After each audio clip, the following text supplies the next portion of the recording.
This awesome, extraordinary examination contains adult language, mature situations, villainous comic book characters, personal opinions, speculations about new film, the craziness that is personal polls, and superhero madness.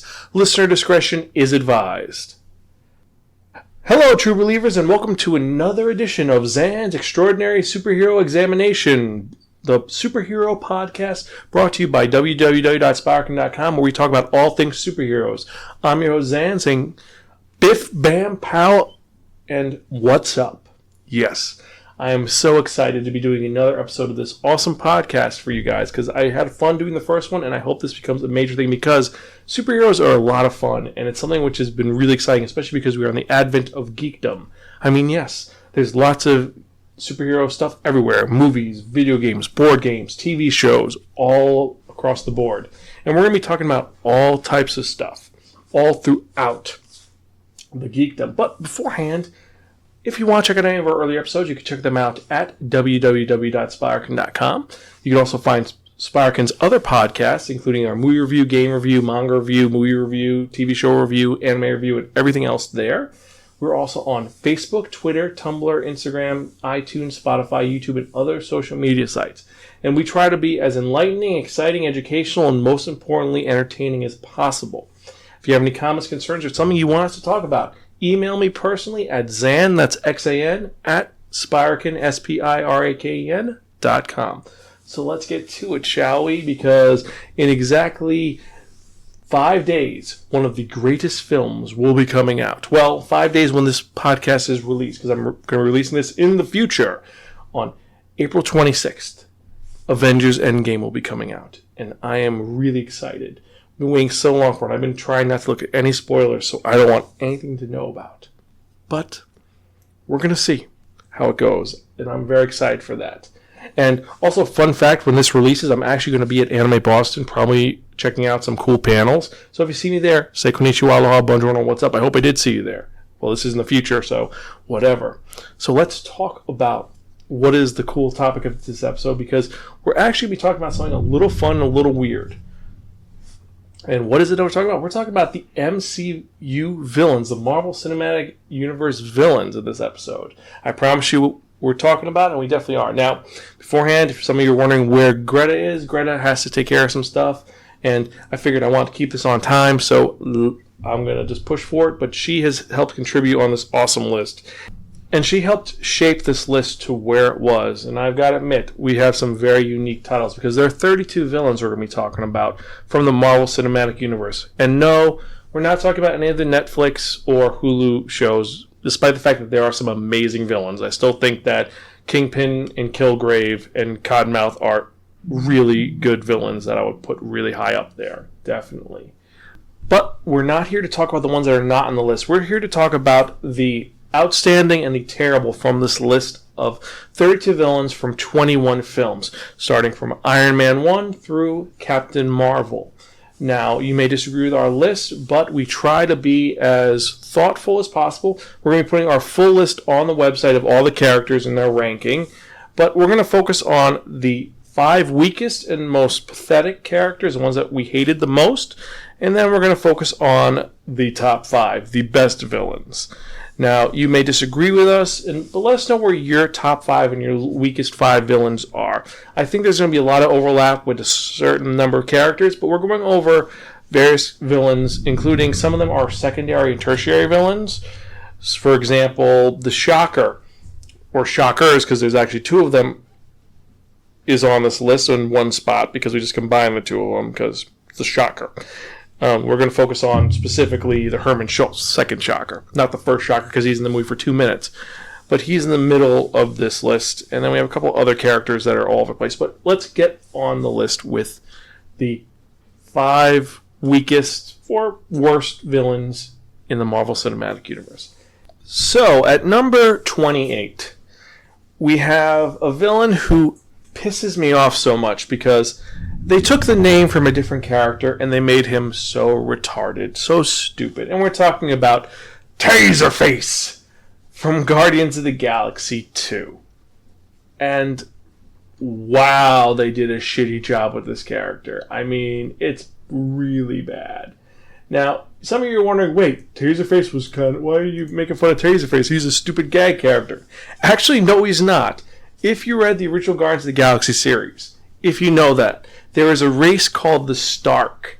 They're called the Stark because they found one of Tony Stark's ships were sent into space, lands on the planet of the Starks. They adopt his technology and they worship Tony Stark as a god. They rename themselves the Stark. They're matriarchal society, so women are in charge and guys are weaker. And the villain Taserface is a Stark who has like an Iron Man helmet that shoots a laser out of his face. And it's really awesome. And what they do is they change him to just a ugly Ravager who's just there as a joke. As he's going to have a coup d'etat, and then they're going to make fun of, he's called Taserface. You know, it's... Why would you do that? Having him actually have had the Stark equipment or something similar, like maybe he has an energy bolt in his eye, or maybe they gave him a unique reason why, instead of it just, he just thought it up, he made it up himself, and it's metaphorical. Yeah, I just could not handle that. I really couldn't. It was so shitty and pathetic. I mean, don't get me wrong, the actor who plays him does a great job with what he has, but it's such a letdown compared to so many other villains. It's just, But, on the same token, the next villain, our number 29 spot, it's not that he's bad. It's not that at all. Gretta hated him more than I did. I thought he should have been higher up on the list, but she was able to negotiate, and we figured out where he was. And we're talking about, from Captain America, Winter Soldier, Batroc the Leaper. For those of you who don't know, Batroc the Leaper, he is an old school villain who wears purple, who his whole thing is he does kicks. He jumps and he kicks.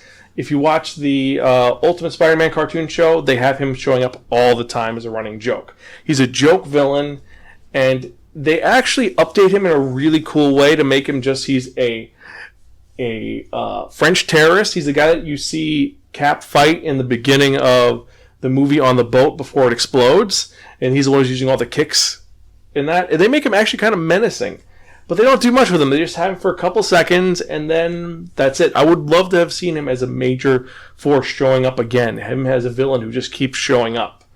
But he's still alive. He didn't die, so we could see if Batroc comes back. But he just, like Taserface, you remember, you like this Batroc, he's a meh. So the next one in our number 30 spot is not one person, but an entire collective group.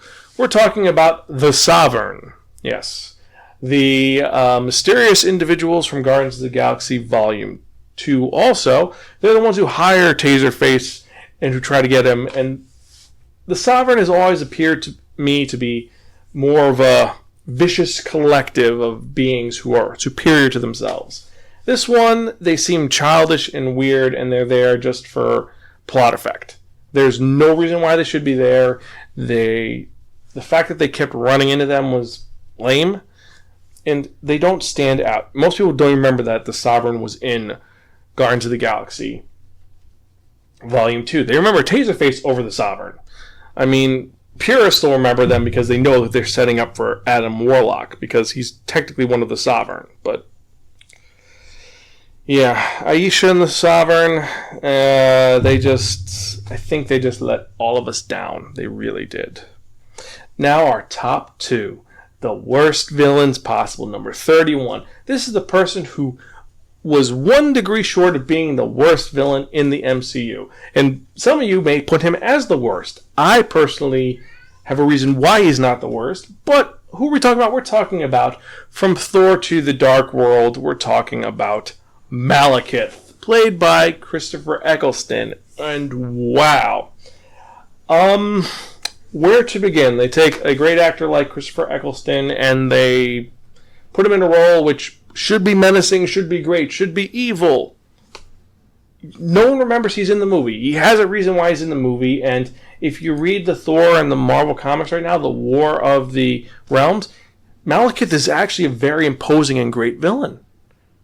They just shit the bed with him, though. They just say, here's his reasoning, okay, but he phones it in. He He could do so much more. He could be a great, imposing villain. He's just... Christopher Eccleston phones it in, and just... It doesn't feel relatable. It doesn't feel good. He feels bored in the role. And I just... It hurts to see him like this. To see this villain portrayed like this. And just... He's very forgettable. Most people don't even remember that he's in the movie. They don't. And now... Number 32...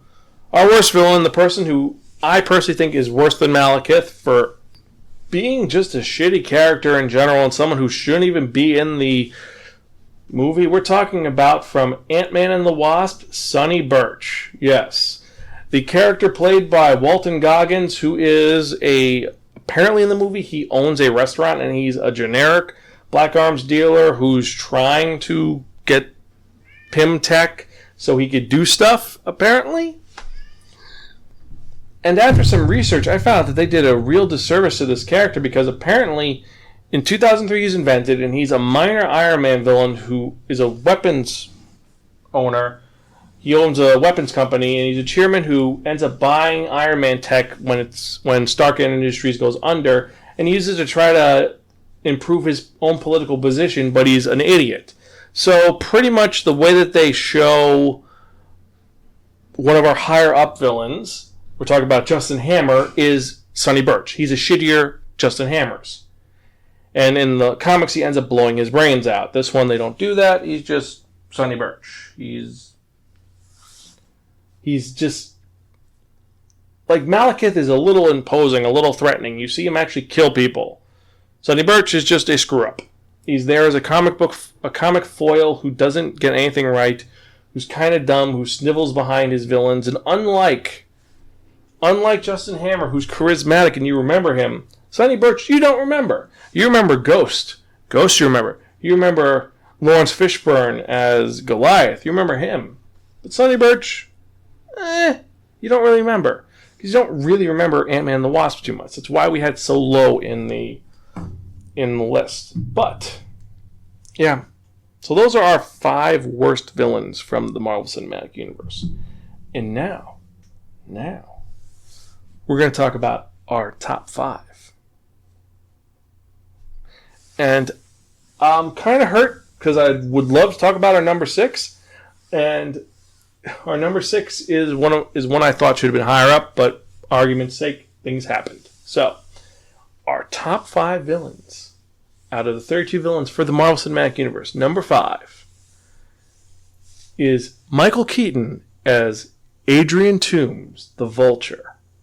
Wow, this was out of left field. They took Adrian Toomes, who generally in the comics is an old man who wears a bird suit, and made him into a man who's trying to save his family by salvaging tech like a vulture and using advanced tech to be a weapons dealer. And to top it off, they throw in the fact that he knows Peter because Peter is dating his daughter. Wow, that personal connection just sells it. It just makes it so cool that he does a great job. And Michael Keaton throws it out of the park. The scene in the car is one of the most menacing and truly spine-tingling scenes in the Marvel Cinematic Universe. One of my favorite scenes because it's just the interplay between him realizing that Peter's Spider-Man and just that conversation they have. And just, it's so cool. And he is just intimidating. He's fascinating. And he is someone who you would never expect it to have been so intimidating. Also, the redesign is really cool. I love the fact that he has the jet wings. And it's more like and he has, instead of, just no mask, he's wearing like an aviator helmet that has the green eyes. And he looks intimidating and cool. I love that. I find that to be a great usage of a character. And he does lose some points because the remaining 4 are so over the top. So, wow. That's why he's number 5. And number 4, wow. Number 4 is someone who I did not expect to play a villain so well. I mean, this character chews the scenery. They just see the chewing with their mouth open, just enjoying it so much. They're just having fun playing pretend, and I love that. You could feel the joy of this character and how much fun they had playing it. And who am I talking about? I'm talking about Cate Blanchett playing Hela from Thor Ragnarok. She had a blast doing this, playing the eldest daughter of Odin and the older sister of Thor and Loki, and the rightful heir to Asgard, also a homicidal maniac. And her scenes are so crazy and bizarre, and she kills so many people. It's just ridiculous. Now, her whole reason for doing it is just selfish and stupid, but she has fun, and that's why she's up here. And she enjoys it a little bit too much, which I kind of like, but also it's a little bit of a... I'd like to have seen her as more of a 2-episode or 2-movie villain, not just a one. I would like to see Hela come back, because Hela's the god of death. And that kind of made her drop points a little bit, but she is engaging and fun. Now, on the other hand, number 3 is someone who is the hero in their own story. Actually, the top 3 are all heroes in their own story.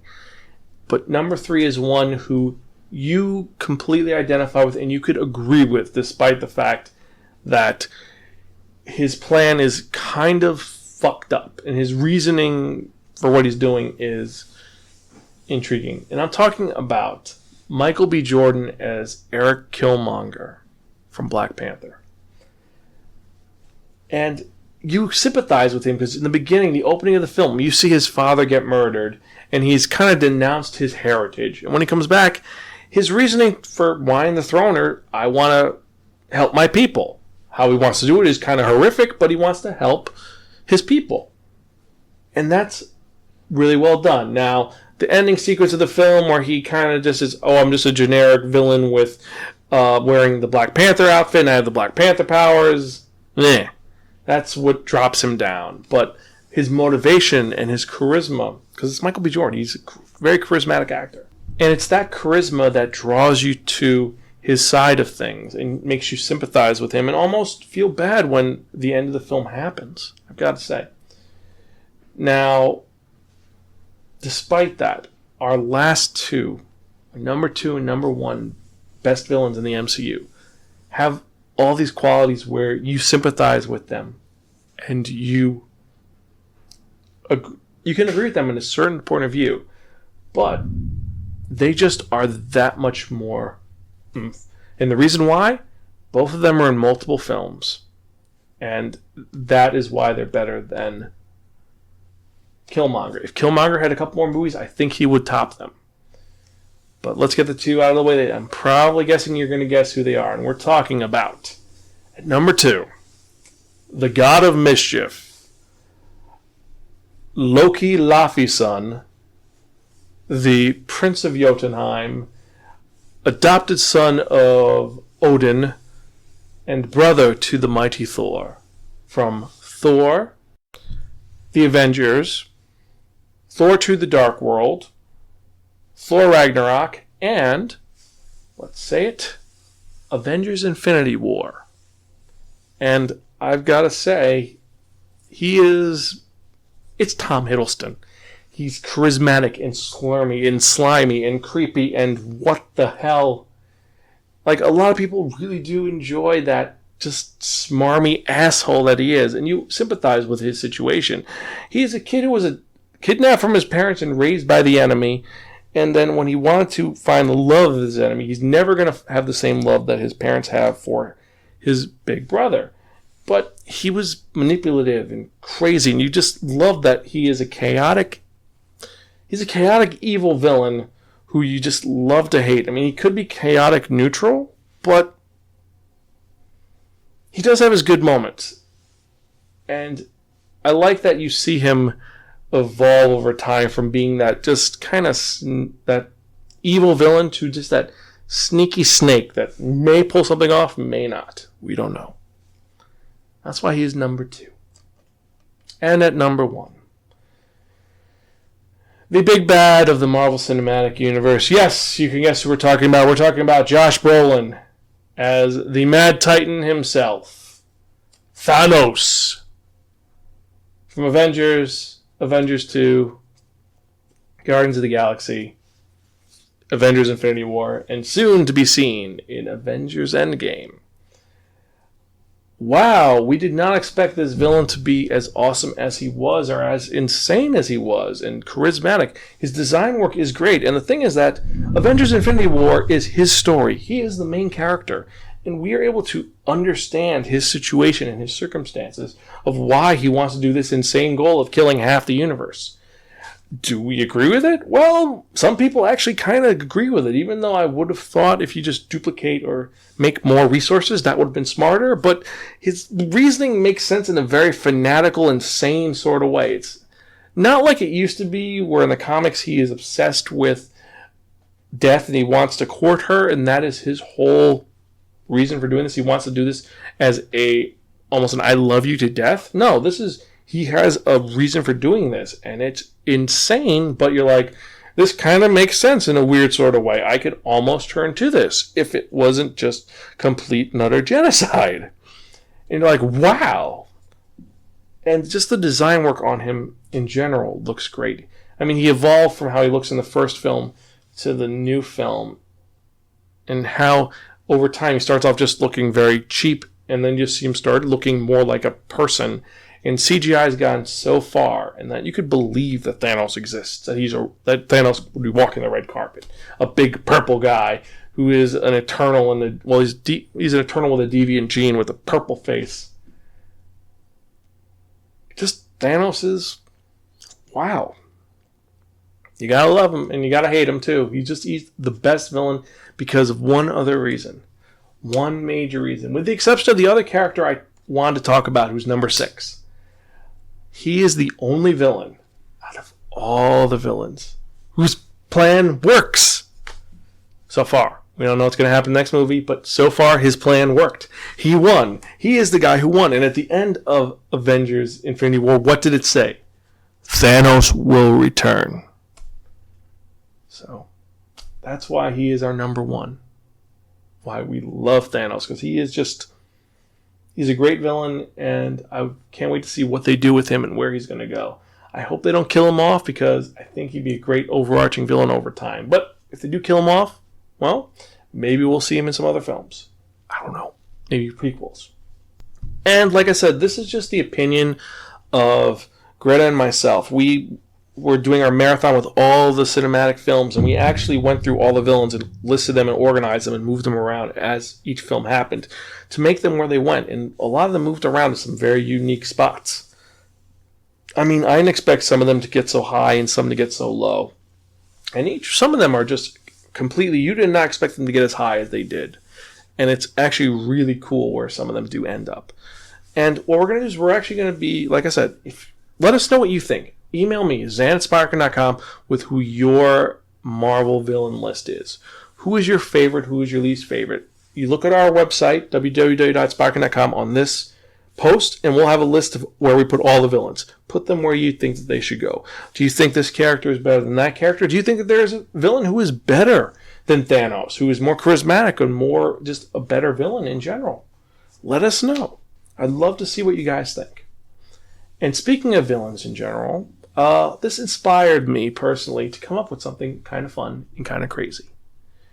Now you're probably wondering, what am I talking about? Well, I am talking about a poll. This is going to be the first of Spirekin's polls, well, Zan's Extraordinary Superhero Examination polls. And each one of these are going to be very different. And we want to know what you think the villains stack themselves. Well, specific villains. And I'm actually going to be releasing this after Endgame comes out. So that's when we're going to do. So keep your eyes open for when we have this list out. We're going to be doing it on challenge.com. I'll post it in the movie review for Avengers Endgame, but we're going to take a bunch of villains. I'm going to actually list 150 villains and then narrow it down to 64. And here's the thing. The 150 villains are going to be 75 Marvel villains and 75 DC villains. And we're going to see where they stack up. You go to the website and you vote for who you think is the best. And I'm kind of excited because I'm going to put some really interesting ones, just some of the ones I have listed on this list so far that I want to put down. For DC's side, I'm going to put down Owlman, Gorilla Grodd, Amazo, Taskmaster, Mongol, Trigon, Hank Henshaw / Cyborg Superman, Lex Luthor, Joker, Dr. Sivana, Reverse Flash, Cheetah, Parallax, Brainiac, Bane, and of course, Darkseid, because you can't have a list without Darkseid. And for the Marvel side, obviously, if we're going to have Darkseid, we should have Thanos down. So Thanos is going to be on this list. Dr. Octopus is going to be on this list. Carnage is going to be on this list. MODOK will be on this list. Green Goblin, Kilgrave, a.k.a. the Purple Man, probably Red Skull, Dormammu, Ultron, Venom, Magneto, Doctor Doom, Apocalypse, Loki, Kang the Conqueror, the Magus, Annihilus, and a bunch of other villains. So we're going to have, like I said, I'm going to take 75 from each universe, put them in a randomizer, and pick the top 32 from each list. So we have 64 villains, and then we're going to have you guys vote to see who is the best. Hopefully, if I'm right, and if Joker is chosen, he is not number one because there are so many better villains than him. Yes, he's crazy, but I really doubt that he'd be able to survive against Darkseid and Thanos. I really don't. I hope it isn't just a popularity contest. But you guys get to do it. Just check out the website. I will put a link in the show notes for that. I think that's it for this episode. I just want to talk about the villains a little bit. Various villains. We're going to be starting to put in some superhero comics and some comic reviews in this show. So that should be kind of cool. We're going to be throwing that in hopefully in the next 3 months. I'm just going to wait for all the major Maxi series to finish because I don't want to start in the middle of like War of the Realm where it's like issue 7 and then you're like, wait, what about the rest? So I'm going to wait till after the Maxi series are done, then I'll start reviewing the comics as well as the manga reviews. But anyway, digress. And for this week, besides today, because today's the 21st, that's the day I'm going to release this. On the 24th, we have our review of the Izakaya Nobu manga. And then on the 26th, we're going to be releasing our review of Avengers Endgame. So let us know what you think. So I guess that's it for this episode. Thank you guys for listening. This is your host, Zan.